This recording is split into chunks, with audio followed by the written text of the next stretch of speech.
kula terusno malih. Pun santai mawon, kula ki ikhlas ora ngarah gelo santai mawon.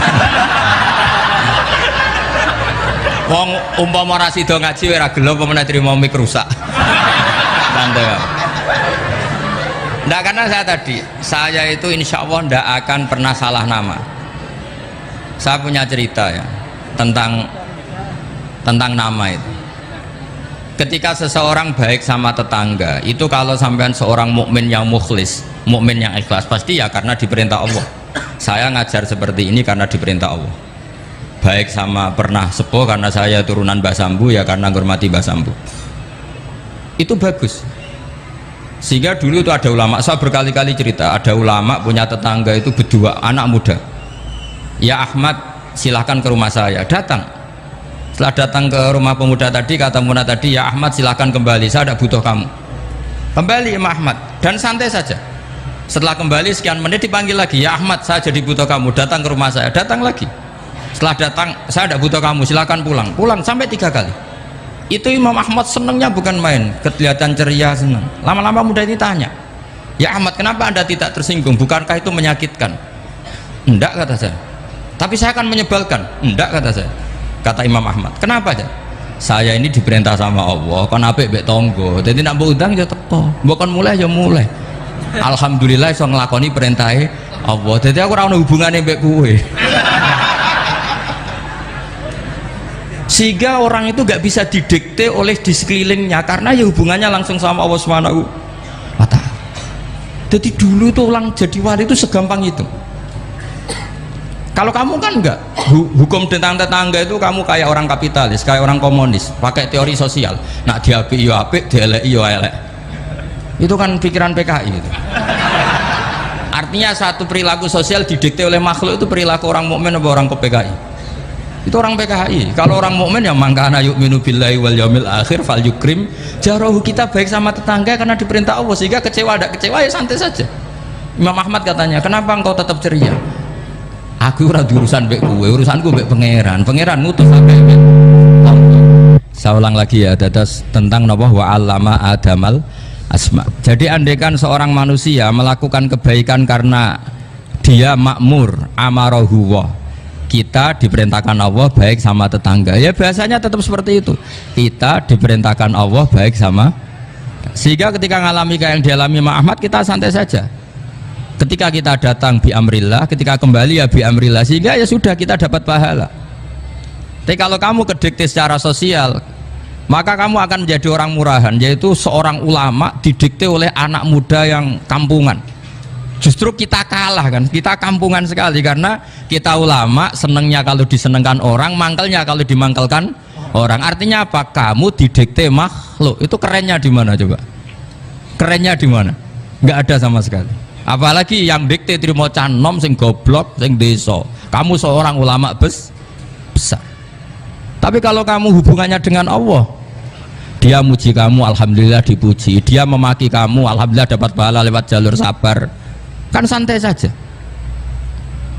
Sehingga saya berkali-kali bilang, setan itu untungnya tidak pernah ngaji saya. Kalau ngaji dia pasti ngerusak metode, rubah metode. Tapi saya tadi berdoa supaya ngaji ini gak didengar setan. Setan itu ya goblok betul. Setan itu kan suka ya kalau anaknya kiai, cucu kiai dibikin konflik. Dia ngiranya dengan konflik pondok itu tidak solid. Ternyata enggak. Misalnya Mas Atabe konflik sama keluarga Bani Lasem, terus ada yang minggat ke Papua kemana-mana. Namanya turunan kiai di mana-mana bikin pondok, bikin masjid. Yang dulu masjid hanya ada di Lasem, barokahnya tukaran ada di mana-mana. Lah itu namanya setan itu salah perhitungan apa? Makanya gobloknya dia itu udah ngaji saya. Kalau ngaji tak kasih tahu itu bahaya itu. Bikin kiai konflik itu bahaya. Iya betul. Islam ada di Indonesia itu ya barokahnya konfliknya sahabat. Sayyidina Ali dan Sayyidina Muawiyah itu konflik. Banyak sahabat netral yang ingin menghindari itu mau ke Cina. Di Selat Malaka sebagian terdampar, terus ada yang ke Aceh, ada yang ke Sumatera. Namanya Syekh Baros, itu muridnya Sayyidina Ali. Makanya awal Islam di Indonesia dimulai Syekh Yusuf Baros itu. Kalau Timur Tengah nggak ada tukaran tuh nggak ada, Islam menyebar kemana-mana. Nah setan ngiranya kalau sahabat tukaran itu nanti kacau, ternyata enggak, malah Islam menyebar kemana-mana barokahnya tukaran. Dulu Solo karena konflik ya banyak ulama yang ke Lasem kemana-mana gara-gara Solo nggak kondusif. Akhirnya kayaknya keduman Mbah Sambu, keduman macem-macem. Sedongakno mawon kiai tukaran terus mboten napa-napa. Sing penting ora bacok-bacokan, rasanet-santetan wis pokoknya rasan-rasanan ringan ya sudah itu bagus. Memang Allah bikin seperti itu. Enggak apa-apa. Kata Allah wala yazaluna mukhtalifina illa man rahima rabbuk. Kata Allah walidzalika khalaqahum. Ikhtilaf itu barokahnya masyaallah. Kalau saya setuju pendapatnya Mas Atabik, saya jadi dosen. Nanti yang ngaji tafsir siapa? Tapi kalau dia setuju saya, dia jadi ahli tafsir, yang jadi PNS siapa? Ya sudah, barokahnya khilaf. Dia jadi PNS, dia dapat gaji. Tapi gaji itu bisa dihitung. Kalau naik harus tambah prestasi. Kalau saya kiai min haitsu la yahtasib, pasti cepat kaya saya. Karena rezekinya kiai itu tanpa batas. Makanya haji saya itu plus. Saya itu tidak kaya, tapi haji saya haji plus. Masa tapi paling reguler. Karena rezekinya kiai itu min haitsu la yahtasib. Makanya saya pernah disoal sama teman-teman dosen di UI. Bapak kok berani pulang ke Rembang? Kiai itu kan rezekinya agak jelas. Kata saya justru agak jelas itu bagus.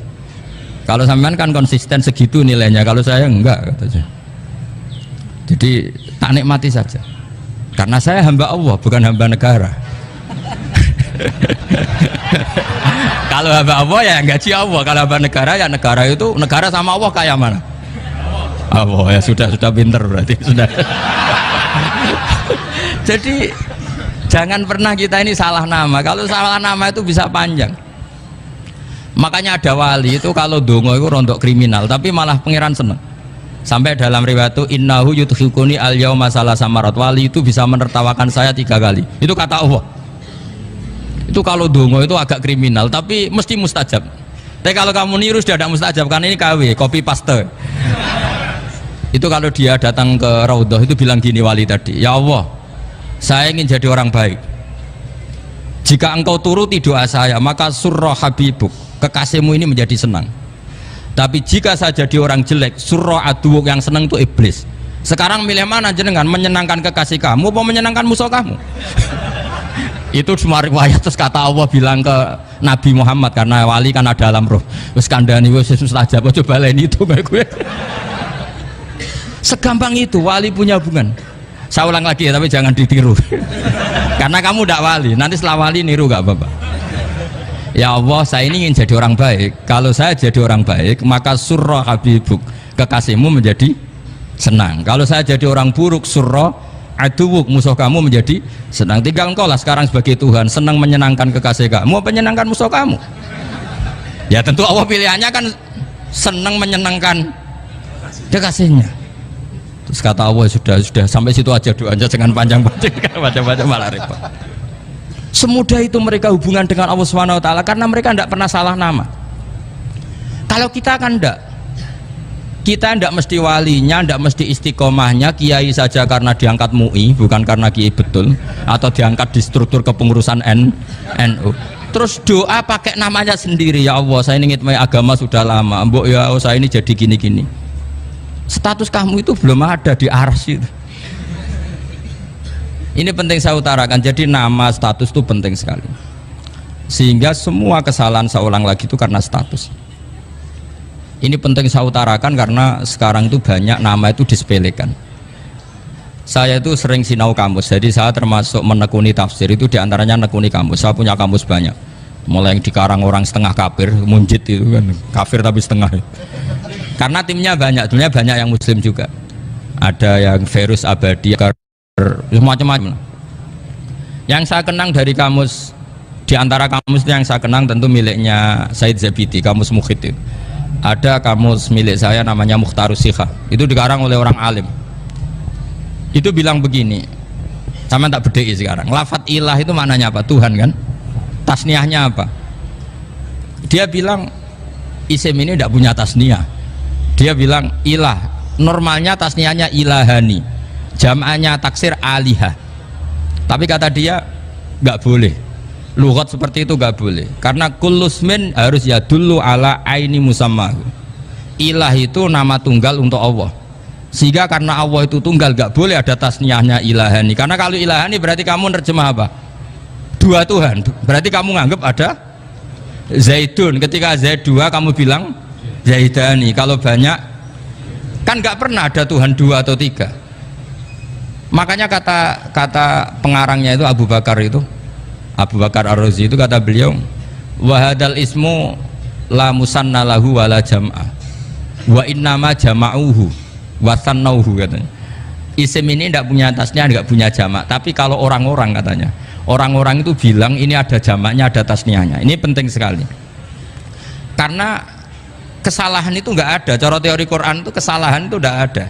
Yang ada adalah orang salah. Beda loh ya. Tak wari dadi wong pinter. Makanya ini sampai subuh. Tak wari dadi wong pinter. Saya ulang lagi ya. Kesalahan itu tidak ada. Yang ada itu orang salah. Pernah ada nggak 1 tambah 1 15? Nggak ada kan? Tapi kalau orang salah bilang 15, ada. Pernah nggak putih ini hakikatnya hitam? Nggak pernah kan? Tapi kalau orang salah, misalnya Rabun bilang ini hitam, ada.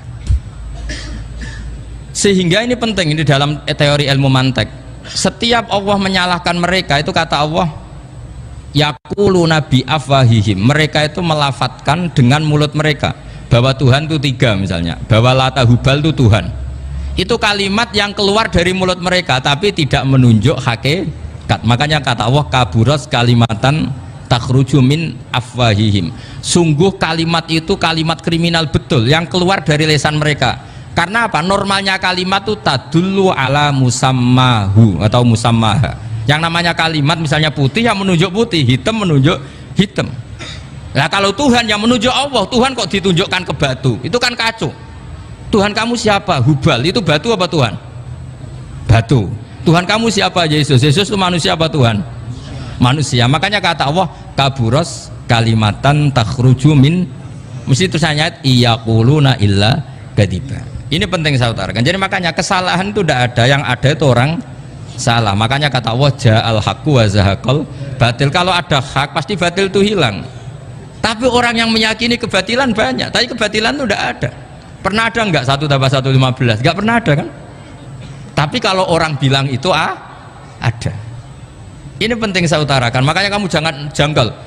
Kata Allah ja'al haqqu wa zahaqal batil. Ternyata sekarang kebatilan ada di mana-mana. Barang batil itu enggak pernah ada. Yang ada pelakunya. Misalnya nyon saya misalnya gini. Zina itu mengenakkan apa enggak? Kata orang yang ahli nafsu mengenakkan.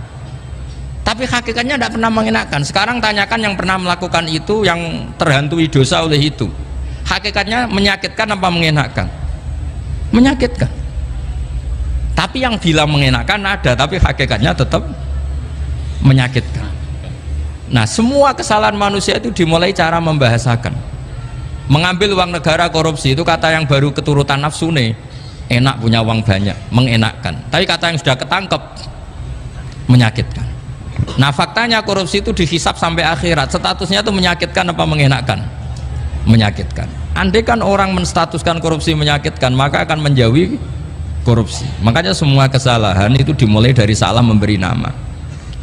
Ini penting saya utarakan supaya kamu kalau menafsirkan Quran itu nanti terus benar. Makanya setiap kesalahan kata Allah apa? Kaburas kalimatan takhruju min afwahihim. Nah kalau kalimat itu nyata, kata Allah kalimatu haqqin aliyana hya wa aliyana mut wa aliyana nub'as. Atau katanya istilah pangeran dzalika bi annallaha wal haqqu wa ma yatuna min dunihi wal batil. Nanti terus urut, sampean baca Quran nanti bisa kayak saya, urut, konsisten. Yaitu tadi. Misalnya Fir'aun itu orang pakai status yang diajarkan Allah ke kita. Fir'aun adalah wujida ba'da alam yakun. Fir'aun adalah makhluk yang sekarang ada, tapi dulu-dulunya tidak ada. Padahal sebelum ada Fir'aun sudah ada bumi, ada langit, ada matahari. Sebelum ada Yesus, ada Isa, sudah ada bumi, ada matahari. Artinya apa? Zaman langit bumi ada, penyebabnya Isa apa enggak? Enggak kan? Karena dia ada setelah adanya langit dan bumi. Fir'aun juga gitu, Yesus juga gitu, semuanya begitu. Makanya Allah mengajari kita apa? Hal ata alal insani hinum minad dahri lam yakun syai'am madhkura. Katakan manusia itu siapa? Manusia adalah makhluk wujud yang dulu tidak